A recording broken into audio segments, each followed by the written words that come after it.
बिहार शिक्षक पात्रता परीक्षा 2026 के लिए आपका आर्ट ऑफ टीचिंग जो आपका पेपर 1 और पेपर दोनों में आपका 30 नंबर का आता है। इसका हम लोग प्रीवियस ईयर क्वेश्चन कर रहे हैं।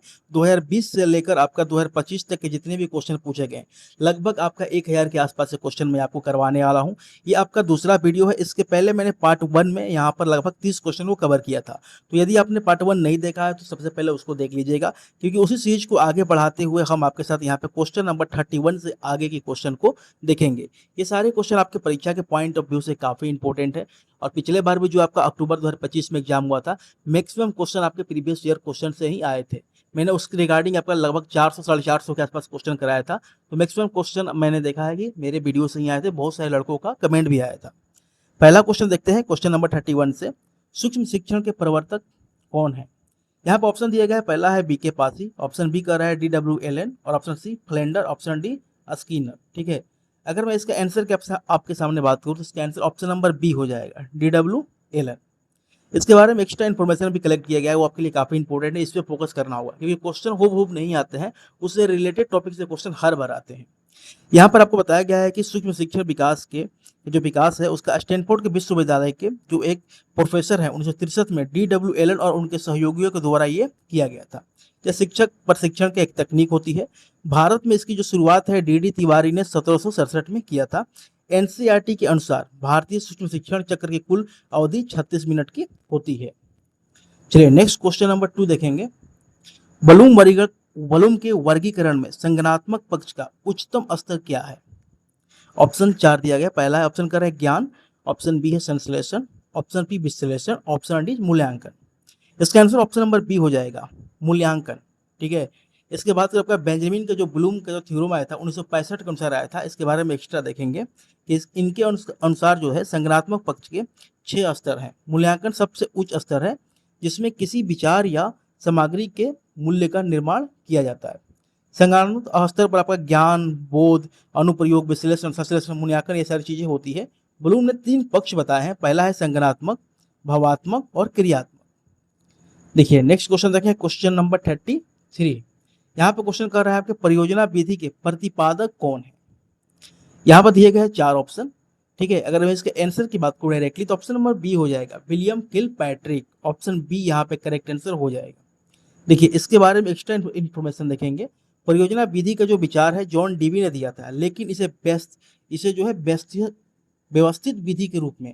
देखिए यहाँ पे कंफ्यूजन होता है क्योंकि जो परियोजना का जो विधि है जॉन डीवी ने दिया था, लेकिन इसको सिस्टमेटिक ढंग से मतलब व्यवस्थित विधि के रूप में उनके ही शिष्य, उनके स्टूडेंट विलियम हेनरी किलपैट्रिक ने विकसित किया और यह करके सीखने पर आधारित है। यह बाल केंद्रित और प्रगतिशील शिक्षा का प्रमुख हिस्सा है। सोपान परिस्थिति प्रदान करना, ये इसका सीक्वेंस आपको बताया गया। देखिए नेक्स्ट क्वेश्चन देखेंगे, क्वेश्चन नंबर 34। यहाँ पे क्वेश्चन कर रहा है कि आगमनात्मक मतलब इंडक्टिव मेथड अग्रसर होती है। ठीक है, ये होती है विशिष्ट से सामान्य की तरफ। किससे होती है? विशिष्ट से सामान्य की तरफ।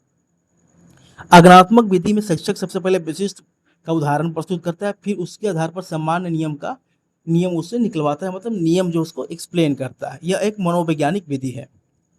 ठीक है, अगर सूत्र के आपको याद करना होगा तो ज्ञात से अज्ञात, मूर्त से अमूर्त और सरल से कठिन। इस पे क्वेश्चन कई बार पूछा गया है, ये सीक्वेंस आपको ध्यान देना है। दूसरा एक विधि होती है डिडक्टिव मतलब निगनात्मक विधि, इसके सेम अपोजिट होता है। ठीक है, वो आगे क्वेश्चन आएगा तो हम उसको एक्सप्लेन करेंगे। नेक्स्ट क्वेश्चन की बात करें यहाँ पर, देखिए यहाँ पर अगर बात करूँ अधिगम केंद्रित उपागम किस पर बल देता है। देखिए यहाँ पर थोड़ा सा मिस्टेक हो गया, मैंने सारे ऑप्शन यहाँ पर बी पर ही करेक्ट रख दिया है। मुझे यहाँ पर थोड़ा सा ऑप्शन चेंज कर देना चाहिए था, लेकिन ये मिस्टेक हो गया। अगला जो आपका क्वेश्चन आएगा सीरीज आएगा उसमें मैं चेंज कर दूंगा। यहाँ पर ऑप्शन को मैंने सीक्वेंस में इस तरीके से रखा है कि सबका आंसर मैंने बी ही रख दिया है, तो यहाँ पर हो सकता है मिस्टेक हो गया। चलिए देखिए इसका आंसर भी ऑप्शन बी ही होगा कि अधिगम केंद्रित उपागम किस पर बल देता है, तो छात्र के सक्रिय भागीदारी पर। कुछ क्वेश्चन जैसे कि सीरियल से है, सारे क्वेश्चन करने, कुछ क्वेश्चन डायरेक्टली बी ही यहाँ पर सेटिंग हो गया है टाइपिंग के अनुसार, तो बस इतना ध्यान दीजिएगा। लेकिन सारे क्वेश्चन आपका वही सेम रहेगा, कुछ क्वेश्चन आपका वहीं पर सेम सीक्वेंस में मिल सकते हैं। देखिए अगर इसका एक्स्ट्रा इन्फॉर्मेशन देखने की बात करें यहाँ पर, तो बाल केंद्रित शिक्षा में छात्र केंद्र बिंदु होता है। जो चाइल्ड ओरिएंटेड जो एजुकेशन होता है उसका सेंटर पॉइंट स्टूडेंट होता है। इसमें छात्रों की आवश्यकताओं, रुचियों, सक्रिय भागीदारी को सर्वोच्च प्राथमिकता दी जाती है। ठीक है, इसके समर्थक यहाँ पर कुछ मनोविज्ञान भी दिया गया है, वो आप देख लेंगे। अगला क्वेश्चन देखिए, रचनात्मक मूल्यांकन का मुख्य उद्देश्य क्या है। यहाँ पर आंसर की अगर मैं बात करूं, रचनात्मक मूल्यांकन का आपसे क्या पूछा गया, रचनात्मक मूल्यांकन का उद्देश्य आपसे पूछा गया। इसका भी आंसर ऑप्शन बी ही होगा, अधिगम प्रकृति का निगरानी करना। ठीक है, इसके बारे में देखिए एक्स्ट्रा इन्फॉर्मेशन। रचनात्मक मूल्यांकन शिक्षण क्रिया के दौरान किया जाता है ताकि छात्रों को कमियों को निकाल कर उसे तत्काल सुधारा जा सके। ठीक है, योगात्मक जो मूल्यांकन होता है वो पाठ्यक्रम के अंत में होता है, जैसे कि वार्षिक जो परीक्षा होती है वो आपका योगात्मक मूल्यांकन होता है। अधिगम के लिए आकलन इसे कहा जाता है। क्वेश्चन नंबर 37 देखेंगे। यहाँ पर जो क्वेश्चन पूछा गया है कि ह्यूरिस्टिक विधि के प्रवर्तक कौन है। यहाँ पर इसका ऑप्शन थोड़ा चेंज मैंने कर दिया। ठीक है, शुरू से जितने भी आपने क्वेश्चन देखा सबका ऑप्शन बी ही था, लेकिन यहाँ पर ऑप्शन नंबर ए करेक्शन हो जाएगा, H.E. आर्मस्ट्रॉन्ग। ठीक है, ह्यूरिस्टिक शब्द जो है ह्यूरिकेन से बना है, जिसका अर्थ की अगर बात करूँ तो होता है मैं खोजता हूँ। आगे मैंने इसका एक्सप्लेन भी किया है, जिसका अर्थ की बात होता है मैं खोजता हूँ। इसे अन्वेषण विधि भी कहते हैं, जिसमें छात्र खोजकर्ता की भूमिका निभाता है।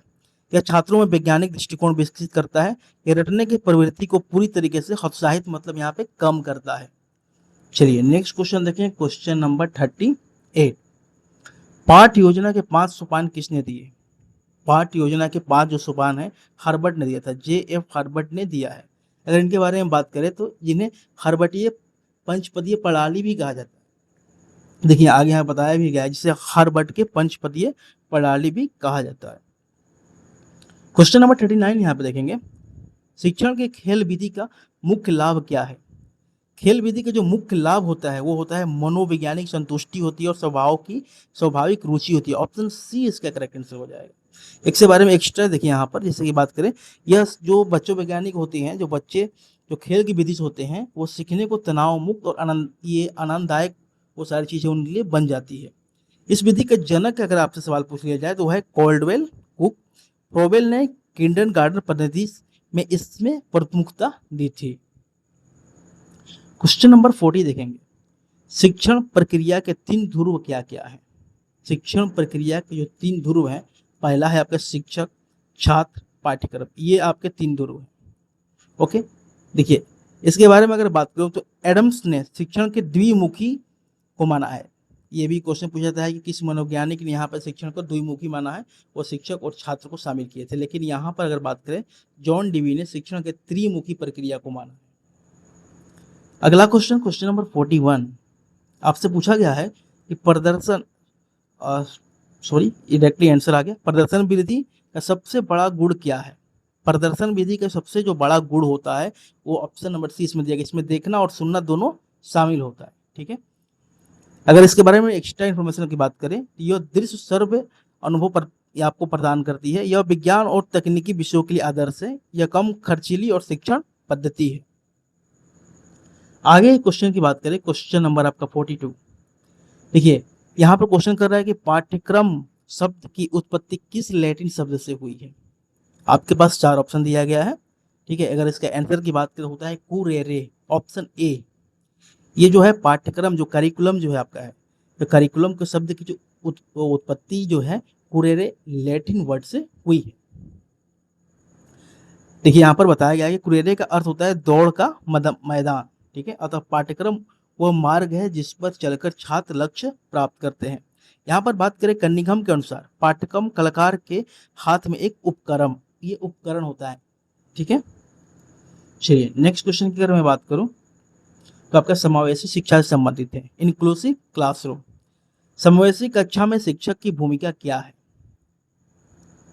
देखिए इसका आंसर की अगर हम बात करें तो ऑप्शन नंबर सी हो जाएगा, व्यक्तिगत आवश्यकताओं के अनुसार अनुकूलन करना। ठीक है, अगर इसके बारे में एक्स्ट्रा इन्फॉर्मेशन की बात करें तो यहाँ पर दिया भी गया है कि शिक्षक को लचीलापन अपनाकर हर बच्चे की क्षमता का सम्मान करना चाहिए। RPW एक्ट 2016 समावेशी शिक्षा का समर्थन करता है। अगला क्वेश्चन की बात करें, क्वेश्चन नंबर 44, आपका रेमेडियल टीचिंग से पूछा गया है कि उपचारात्मक शिक्षण का उद्देश्य क्या है।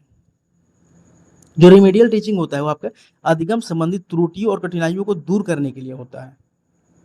ठीक है, तो ऑप्शन बी यहाँ पे करेक्ट आंसर हो जाएगा। इसके बारे में बताया गया है कि यह जो है उपचारात्मक शिक्षण द्वारा उन कमियों को सुधारा जाता है, जैसे बच्चे में पहले कमी को पता करेंगे, उसको सुधारने की जो प्रक्रिया है वो इसके अंतर्गत आ जाती है। चलिए नेक्स्ट क्वेश्चन, क्वेश्चन नंबर 45।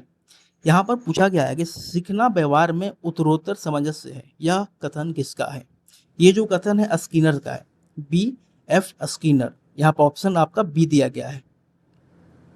ठीक है, देखिए यहाँ पर बात करें यहाँ पर, तो ये भी इंफॉर्मेशन याद रखिएगा कि थॉर्नडाइक ने अधिगम के 3 मुख्य नियम दिए। ठीक है, पहला है तत्परता, अभ्यास और प्रभाव। Next question, question number 46। Micro teaching चक्र की कुल अवधि कितनी है? देखिए मैंने पहले क्वेश्चन में एक्सप्लेन भी किया था, शायद आपको याद होगा।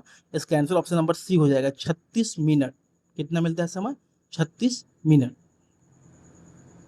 इसमें एक समय में केवल एक ही शिक्षण कौशल का अभ्यास होता है, ये भी ध्यान दीजिएगा।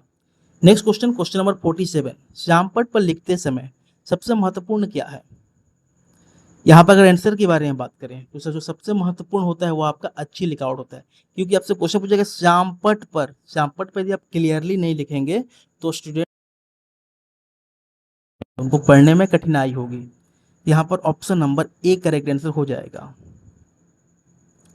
नेक्स्ट, यहाँ पर उससे पहले देखिए, यहाँ पर शिक्षक को श्यामपट्ट के 45 डिग्री कोण पर खड़ा होना चाहिए, ये भी क्वेश्चन आप ध्यान में रखिएगा। अगर आगे क्वेश्चन की बात करूँ, क्वेश्चन नंबर 48। अधिगम प्रक्रिया में अभिप्रेरणा का कार्य क्या है? यहाँ पर इसके आंसर की बात करें तो सीखने के प्रति रुचि पैदा करना। ऑप्शन सी यहाँ पे करेक्ट आंसर हो जाएगा। ठीक है, आंतरिक अभिप्रेरणा बाहरी पुरस्कारों से अधिक प्रभावित होती है, ये भी ध्यान रखना है। यह छात्र के लक्ष्य की ओर सक्रिय करती है, सीखने की इच्छा को बनाए रखती है। अगर मैं आगे की बात करूं तो क्वेश्चन नंबर 49, देखिए 49 को देखेंगे, जस्ट वेट। अग्रिम संगठक मॉडल किसने दिया है? यहाँ पर 4 ऑप्शन है। अगर इसका हम आंसर की बात करें तो ऑप्शन नंबर आपका ए करेक्ट आंसर हो जाएगा, डेविड आसुबेल ने। अग्रिम संगठन मॉडल जो है डेविड आसुबेल ने दिया है। देखिए यहाँ पर ब्रूनर ने डिस्कवरी लर्निंग का विचार दिया था, ये भी ध्यान रखिएगा। अग्रिम संगठन नई सूचनाओं को पहले से ज्ञात सूचनाओं से जोड़ने में मदद करता है। तो आज के इस वीडियो में हम लोगों ने यहाँ पर टोटल 49 क्वेश्चन को कवर किया है। इसका नेक्स्ट पार्ट में मैं आपको नेक्स्ट क्वेश्चन को कवर करूंगा। चैनल के साथ जुड़ जाइएगा, क्योंकि आपको जल्द इसका वीडियो जो है प्रोवाइड करा दिया जाएगा। Thanks for watching this video.